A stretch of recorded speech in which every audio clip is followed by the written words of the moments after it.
So let me tell you about the power of social media. A couple of months before I had my Nairobi trip, I got a follow request from Nadia. The reason I decided to follow her back was because her profile, particularly her bio, was so clear about who she is and what she does, but also what she's passionate about. So I was intrigued. I knew when I got to Nairobi, she was one of those women that I had to speak to. Nadia is an exceptional professional with a distinguished career in both the public and private sector. She has worked as the Deputy Youth Minister in the Ministry of ICT, Innovation, as well as Youth Affairs in Nairobi. This conversation is going to give you an idea of her transition from that role into going back to the public work that she had done before she got into the ministry. It will give you insight into Nadia's passion for advocacy, particularly for the youth in Nairobi, but also maybe a little bit of information about the work that she's done in creating campaigns that have been powerful and impactful in creating change in her portfolio.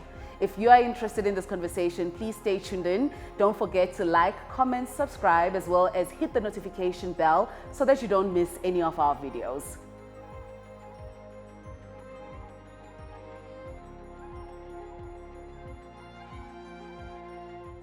Hello Agenda Women Tribe, and welcome to another episode of Working Smart and Living Well with myself, Nomdeni.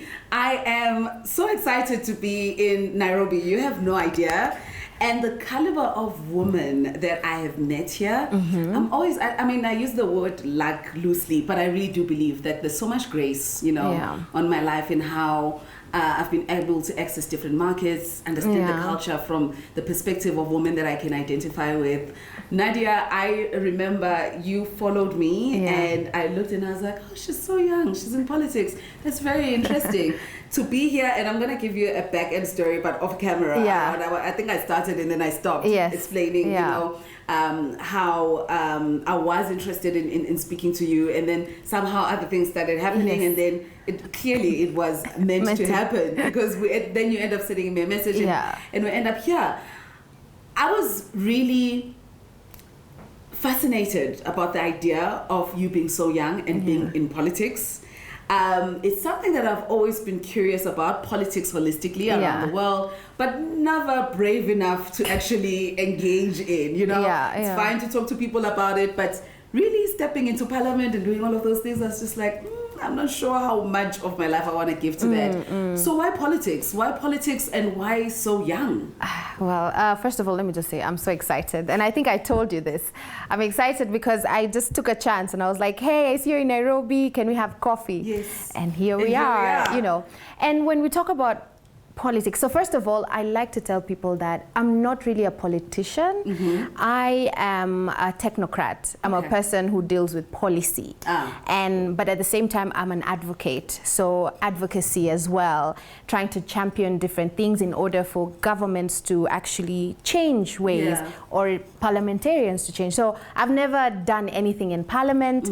I've never gone campaigning. I've never done that.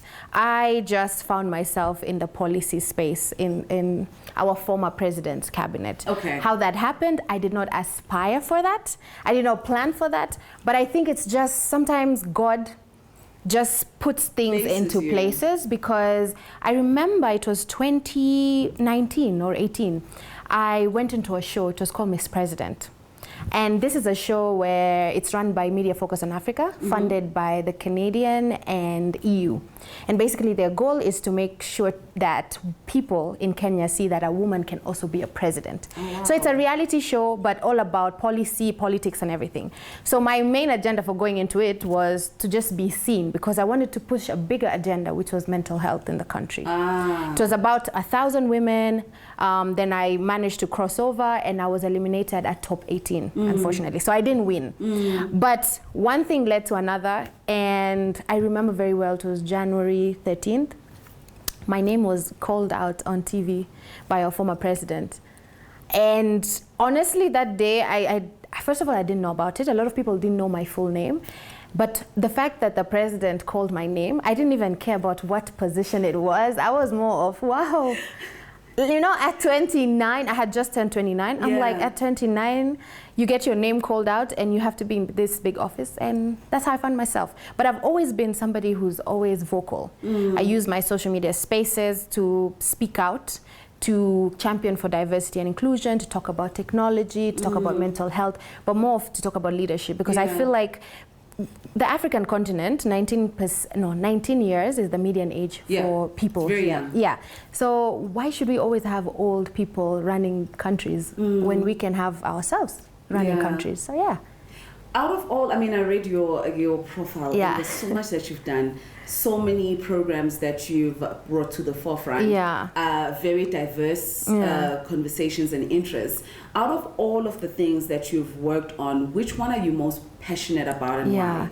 I would say most proud of and passionate about at the same time. It's one project that I worked in. It was called Kenya ni Mimi, which I ran through it from 2020 and it ended in 2022. So basically what happened was I was struggling when I got appointed.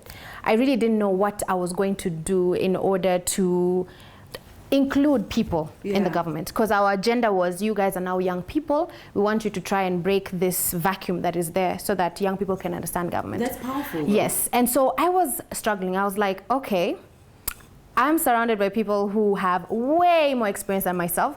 What's the most powerful thing I can do? And I said, it's my voice, it's my space, and it's my ability to create campaigns. And so I created this campaign called Kenya ni Mimi. So Kenya ni Mimi is, Kenya is me, basically. The goal was to make sure every person understand that the responsibility of your change comes from you.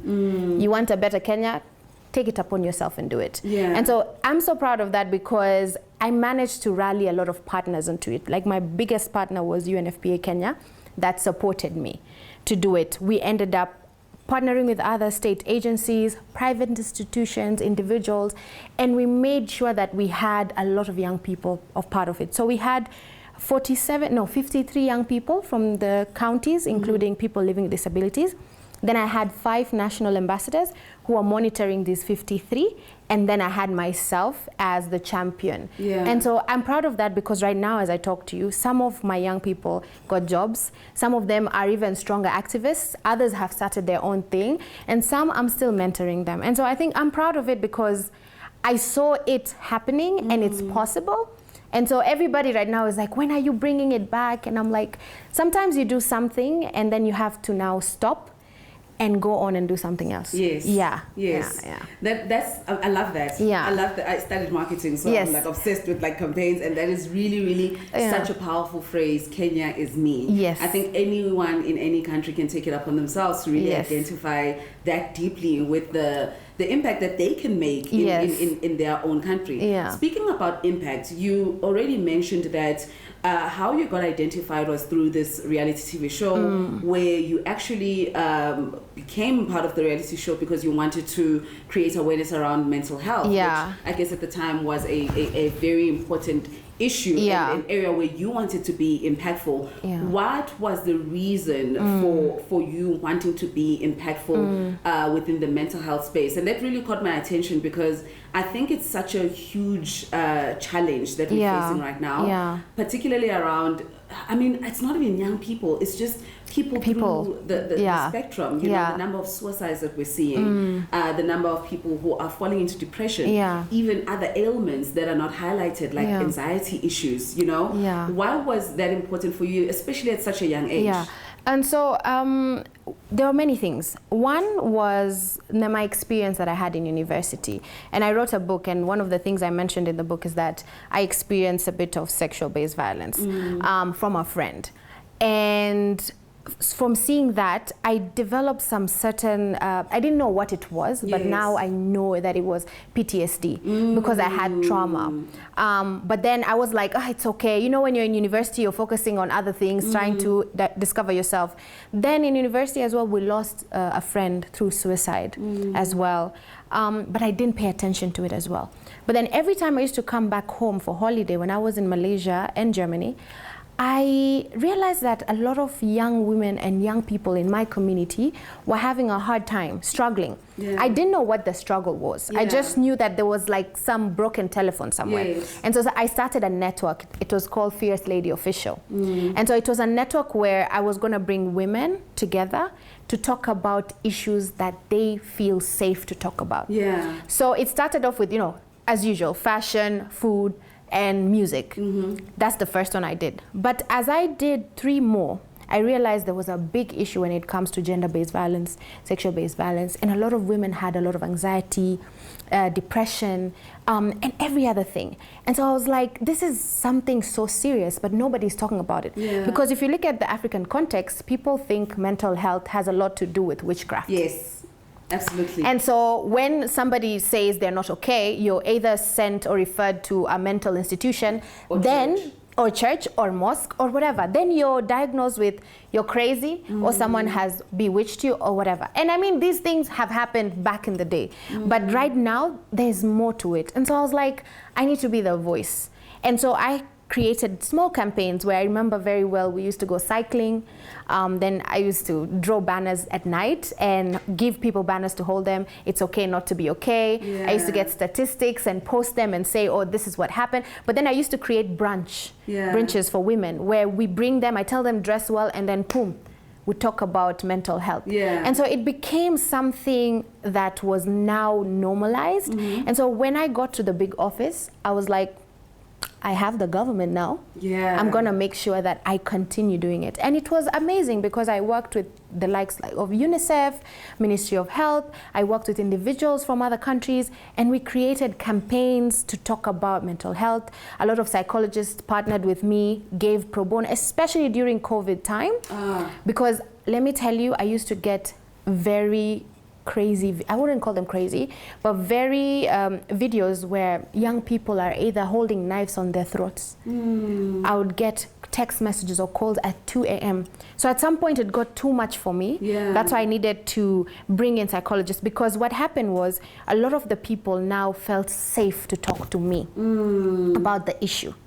But then on one side it was a win because we were now normalizing the conversation. But on the other side it was also affecting me in some way. And so that's what happened, and continue again, campaign. Yeah. I ran social media campaigns, ground campaigns, physical campaigns, just to make sure mental health was a conversation. And we had a task force. The president created a mental health task force.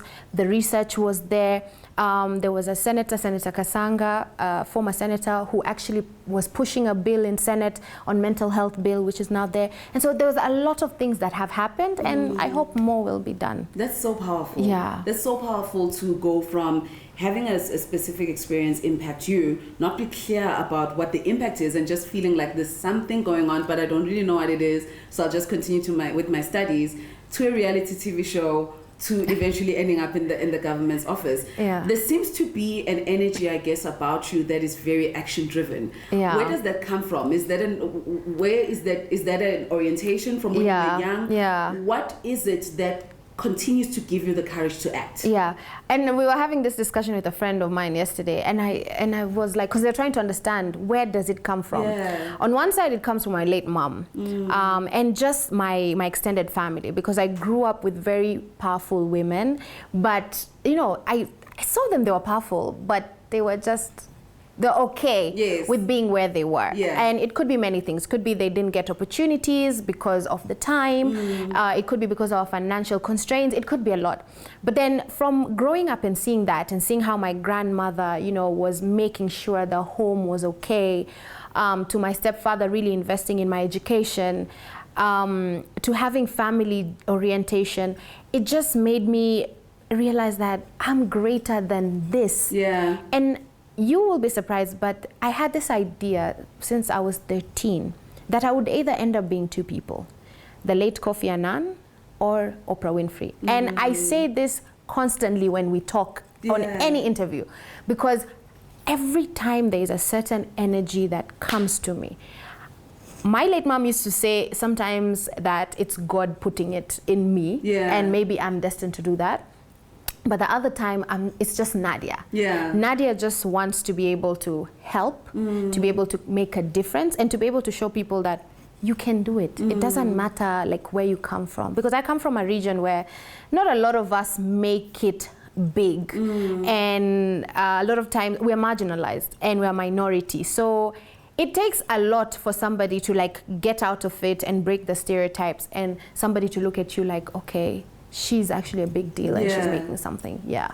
I think the naivety, I guess, to a degree of youth is the courage, right, to step up and do things, because you don't have, you haven't had the number of failures that I think older people have had, and, you know, which often makes you like hold back when it comes to making decisions. And that's the beauty also of youth, that there is an inclination a lot of times to act. And I think a lot of change over the years and in history has come from people who were young, you know, who got fed up and they said things have to be very, very different. But the naivety also, I think it doesn't prepare you sometimes for what you're going to face. So when you come into the government office, and of course you've done the campaigns, and you're really excited about, hey, this is a place where I can definitely make change. And you've already mentioned that there were challenges coming into that environment.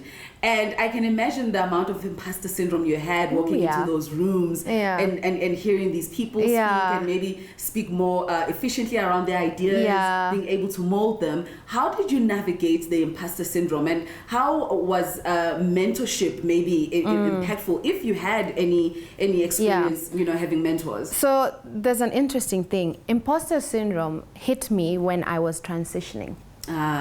Imposter syndrome didn't hit me when I was in the job. And the reason as to why, it was when I got into the job, I had one goal: to really break the stereotypes and to really show and be an example. Because it was this thing: if I didn't do well, then there would be this whole stereotype, young people can't lead in government. And if I do well, then I thought of it in the sense that other young people will have an opportunity to come in after me. And so I got a lot of mentorship before being in government, from my late mom to my stepfather to my family, but to other people who have been there, both direct and indirect mentorship. When I talk about indirect mentorship, I read a lot of books when it comes to what Oprah Winfrey does, when it comes, like people that I identified. Then within the government, I had like my minister was my biggest mentor, because he made sure that I was felt. He made sure that he gave me an opportunity. And it was a male? It was a male. Powerful. The former president also was a mentor, because he led by example, you know, even having me part of his team. That's mentorship as it is, because you're now told this is what you need to do and this is how you need to do it. And in fact, one of the highlights was when I was launching my campaign, he was the one who launched it. Now check this. 10 months into my job, I managed to get the president to launch this campaign for me. This is a girl who just came out of nowhere. But what I did is I just gathered my courage and I pitched it to my minister, pitched it to them, and I was like, I believe this would work. And so that was also part of mentorship. I had other mentors as well who came from state corporations, developing partners, and even personal friends. Friends actually were not only mentors, but they were my biggest foundation. Because at that particular moment, you needed a solid, so I didn't lose friends because I got into this new place, and I didn't gain friends because I was not interested to gaining any new friends. I needed to have my circle. Now, imposter syndrome, the reason why I'm saying it came after transition is because you have this title, you have this responsibility, cameras are always on you, you're always being scrutinized, you're always being asked questions, expectations are there. Now, because my name and the title were together, I kind of dived into it and it became me. You created an identity. I created an identity around the job. So all my personal goals, I set aside a bit. And what happened was, sometimes I used to remind myself, take myself back to just ground myself and say, Nadia, this, at some point it will end. But then what I kept on thinking was, people are now gonna see me as a fraud. Because for almost 3 years, I was telling people government works, I was telling people programs work, I was giving people hope and faith and telling people do this and do that. Now that I'm going to be out, everything I was telling people, can I do it to myself? Am I able to get a job? I get it. I'm telling young people to get jobs, but I'm now unemployed. Yeah. Now they're going to see me as a fraud. Oh my God. And so I remember very well after handing over, I was hit really badly. But I have this thing where people will know, only the ones close to me. And I was going through every type of syndrome you can imagine. Identity crisis, imposter syndrome. I was going through disappointment, everything at once, because now I was at home and this is Nadia. Yeah. People on my social media who were looking at me and listening to me. Now, will they listen to me without that tagline, without that title? Yes. And so what I did is I just went through it. I accepted it. I took a trip. I shut everything down. And I had the best time of my life for 3 weeks. Now, right now, as you're talking to me, this is like now recovered Nadia. Recovered Nadia. Recovered Nadia, yes. Okay. Yes. What do you think you could have done differently in preparing for the exit? For anyone who is going through some kind of transition, particularly from, you know, because we do this thing where we get jobs and they come with spotlights or, you know, some kind of, you know, accolade, responsibilities, maybe sometimes for big budgets. And we start to identify a lot with the responsibility. And we can't separate ourselves from it. When you look back, what do you think you could have done differently to better prepare for the exit?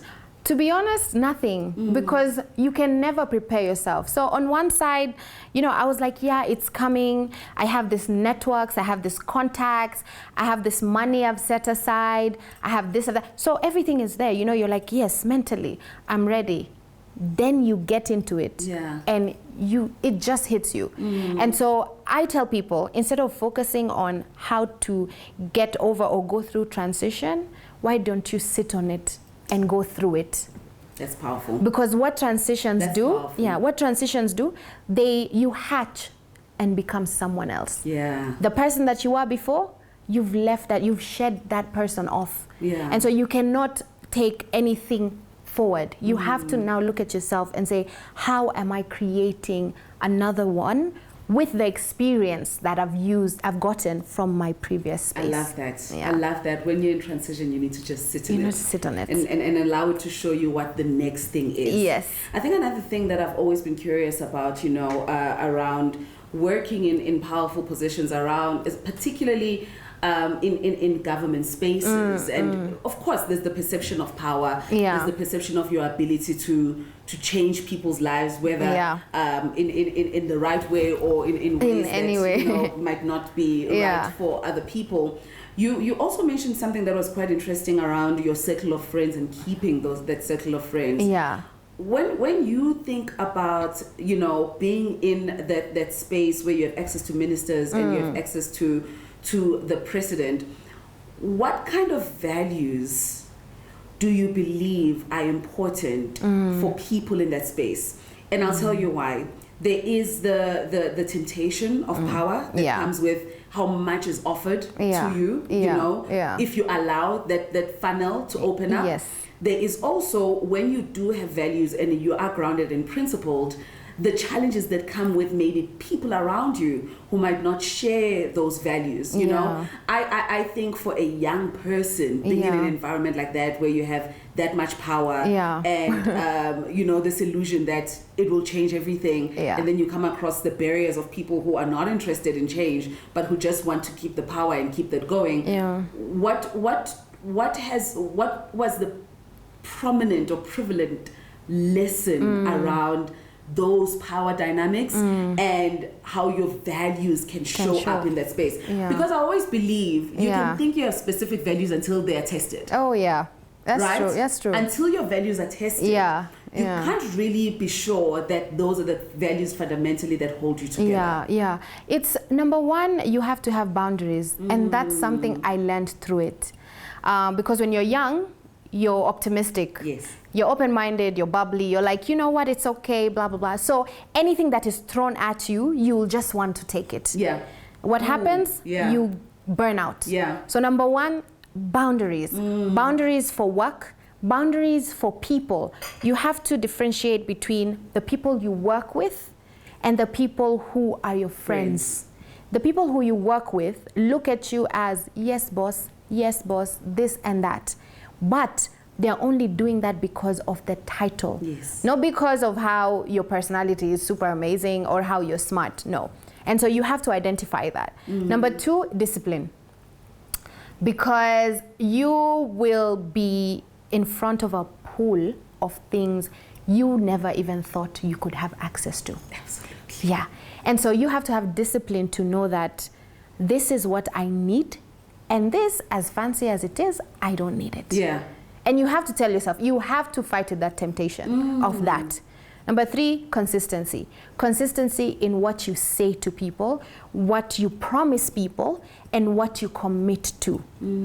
Because you will be in the public eye. Are you consistent with your messaging? This is the agenda and the mandate you're given. Are you consistent with telling people that this is what you have in store, so that you don't also take in things that are not meant for you? Yeah. And number 4, I think the biggest value you need is your spirituality. Because, you know, with a lot of things comes a lot of responsibilities.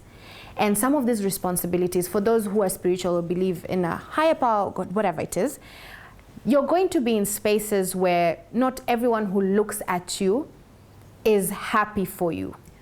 Not everyone who gives you something is giving you with a willingness of heart. Some people are just there to either sabotage you. Some are just there to look at you in a sense of disappointment and hoping, secretly praying for you to fall. And so you need to be very prayerful, very spiritual, understand that everything that is for you will come to you, and everything that is not for you will take itself away. And so when you find yourself you're in a rift, don't force it too much. Just step out. Yeah. Those are the 4 things. Listen, you're preaching to me today. You are preaching Amen, to girl. me today. Now you find yourself, you're in the space, you're young, you're amongst people who are much more mature, older, much more experienced. Looking back, what do you believe young people fundamentally bring to government institutions, politics, the structure that old people can no longer offer? And I'll tell you why I'm asking this question. It's because I fundamentally believe that the mixture of both is important. Wisdom is important. But the energy and the naivety of young people is equally important. Because I mean, I said this already. When you grow older, you start to be very skeptical about life and what is possible. And I think the energy of young people brings you back to that. You know, the possibilities, how much can still change. What do you believe fundamentally should be the reason that every government is investing in bringing young people who can create change? I think fresh ideas and optimism. So optimism. Because bureaucracy doesn't allow optimism. Bureaucracy is black and white.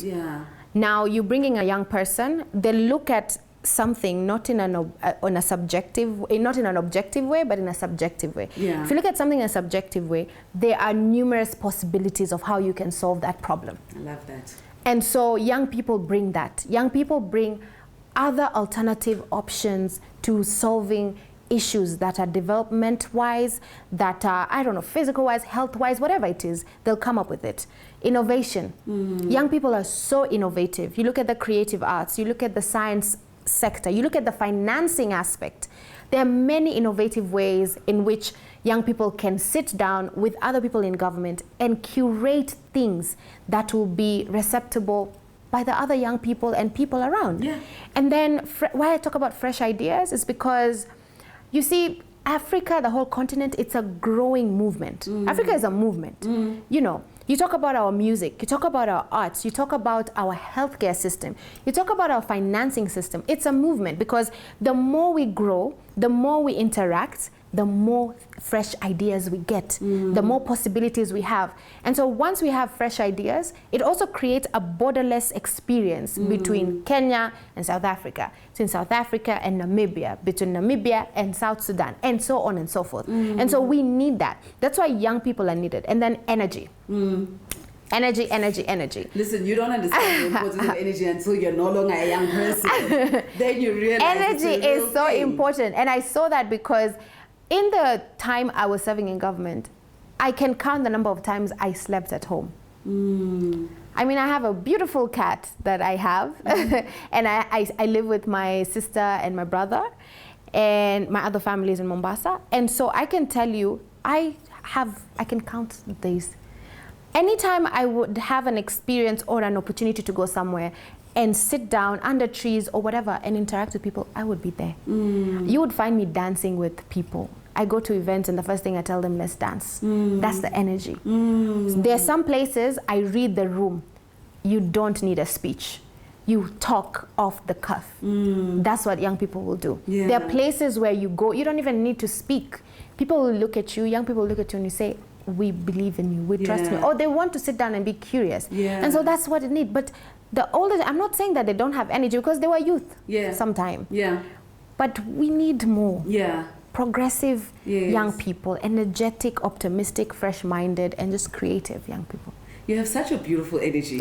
You have such a beautiful energy, and I think you do possess that optimism that you speak about. I mean, even just talking to you about the difficulty of the transition and how you had to learn very quickly that you need to sit with it, and you know, even drawing from your spirituality. I mean, we spoke about it before we started this conversation, and how you view it, how you understand the fundamental importance of it in your life and how it anchors you, but also how you understand how to navigate the entire world that exists outside of your spirituality. When you have challenging moments today, what kind of rituals and spiritual practices still anchor you? Girl, I cry. Okay, we're gonna start calling crying a spiritual practice. Well, I think it is. It could be. It is. It really could be. Yeah, because the moment you cry, there's some energy. Yeah, and there's energy you let out, and then you become better. So number one, I will tell you, I cry. Number two, I go cook. So in my apartment, people know when Nadia is in the kitchen, she's going through it. She's going. You're welcome. She's going through it. But after that, I also journal and speaking. So these videos that I create online, when I talk to people, that's part of my healing. That's part of my talking. And then I dance a lot. So I just go and dance. You already mentioned the dancing. Yeah, I go and dance. Where does that come from? I just love dancing. Is it? I'm a girl who, I work hard, but I also love my fun times harder. Yeah. Because I feel like you need a balance. Because I'm on a borderline of workaholic. And so if I don't take care, I can just really work myself sick. Yeah, and so what I do is, and I have my friends who are there to keep me in check, and I'm just like, now it's time to let loose. So I drop everything. But the one thing the ritual that I do, and I wouldn't lie to you, is I cry. But the most important thing as well, I have a friend who's also my therapist. His name is Dr. Ken. He's always on my speed dial. I feel like therapy is so important. And sometimes you don't really need to go to the medical therapy where you're looking to go into a hospital and anything. No. Sometimes you just need somebody who can listen to you. And can be able to say, I understand. So what do you want to do next?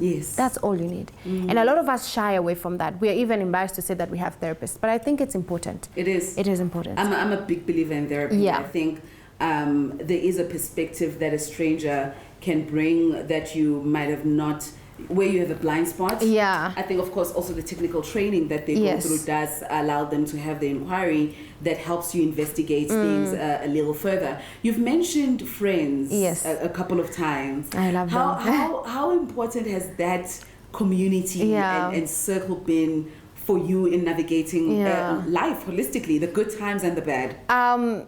Friends, actually my friends are my family. Like I have my friends who have been my friends for about 13 years, 13, 14 years. And I have others who have met them in a short period of time, but they're like family. They're the most important people in my life, because when I feel like I can't do it anymore, they're there. And these are people who've been there with me when I got the new job.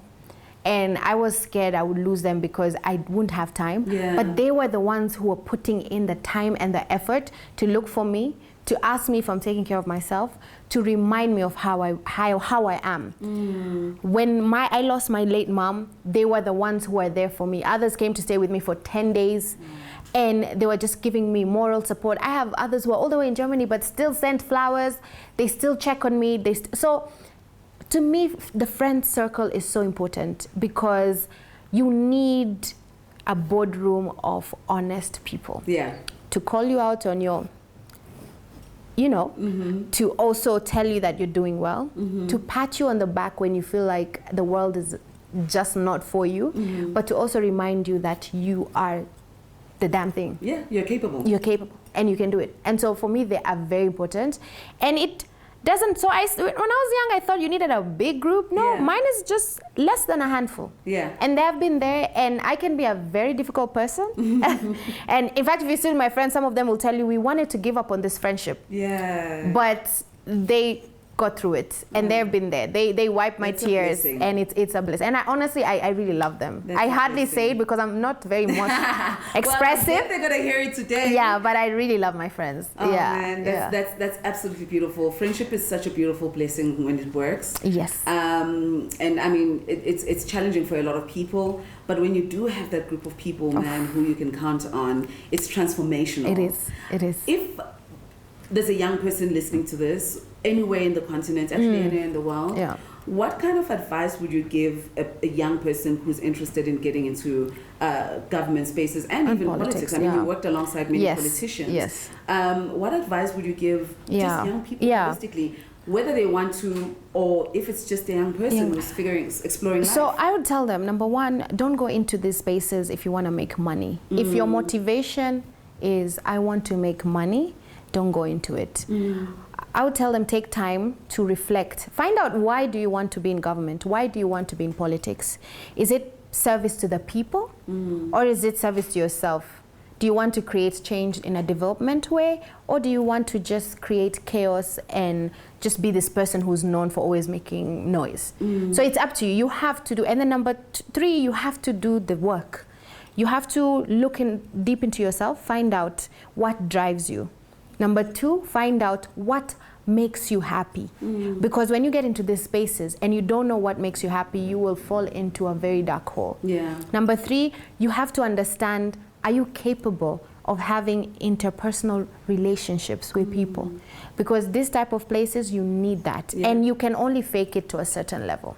True. Number four, how well are you when it comes to partnering and when it comes to really maintaining relationships with other people? Because it will take a lot. And then number five, if you really want to be in this space, I want to tell young people, just be yourself. Yeah. Don't try to be Nadia, don't try to be anyone else, be yourself. Because authenticity is what will project in your work and to the people. Yeah. What do you think your mom would think of everything that you've done? I mean, it's quite unfortunate that you lost her as you were coming into, you know, the government office. Yeah. But when you think about maybe some of the conversations you've had with her growing up, some of the things that she saw in you, you know, and you thought, this girl is crazy. What do you think she would say, you know, if, you know, you guys had to have a conversation about everything that's happened? Yeah, other than the fact that she would be frustrated that I'm still not married, and the fact that I don't know how to financially manage my money because I travel a lot, I think she would be proud of me. Because, I think so too. Because growing up, a lot of people used to tell her that I'm very naughty. Yes. A lot of people used to tell her Nadia is not going to become anything else because she's so forward thinking and she doesn't have speed governors in her mouth. She speaks her mind. And so a lot of people used to come and tell people, you know, your daughter is this. And I remember very well, even when I finished school, they used to pressure my mom and tell my mom, like, your daughter needs to build her CV and get it right because, you know, she's not going to get any good job. And so I can tell you very well, she'll be so happy. And I am happy because she was going through chemotherapy and she came to State House and sat through a whole day just waiting to see me get sworn in. And I remember very well that day she was in pain because the cancer was really growing. But she said, I'm in pain, but she was smiling and she said, actually, I'm ready to die right now because I know that you are in the right place. And she said, because I also know you're my crazy daughter, you're gonna do whatever it takes to keep going. That's beautiful. Thank you so much, Nadia. Like I feel like I've learned so much around, you know, But mostly the importance of how grounded you were when you came into the space, and how passionate also you were about your objectives. I just, there's something you said where you just said, I had one goal, and I wanted to make sure that I reached that goal, but beyond that, I wanted to make sure that I do this so well that it creates opportunity for other young people, which I think is so exceptional. Your maturity, you know, at that age to figure out those things and to be able to determine that that's effort that you need to put into the job. I wish I had more time, you know, to speak about this, because I think that we are going to find ourselves very quickly as Africa in a place where we have no choice but to have young people in politics. When you think about our population being heavily young people, we kind of need to do the preparation for that generation to get into the politics. It's inevitable that it's going to happen. So it's beautiful to see young people like yourself who've explored the space, who have been able to navigate the challenges, and who had, you know, the clarity of mind to understand the role and how big it is, and the ability to have the responsibility and take it on. So thank you so much. You're welcome. Thank you so much for the time you spent with me. Thank you so much for everything you did for young people in Kenya during your tenure, you know, in the office. And in a way, I hope you make your way back there. I don't know why. I feel like that.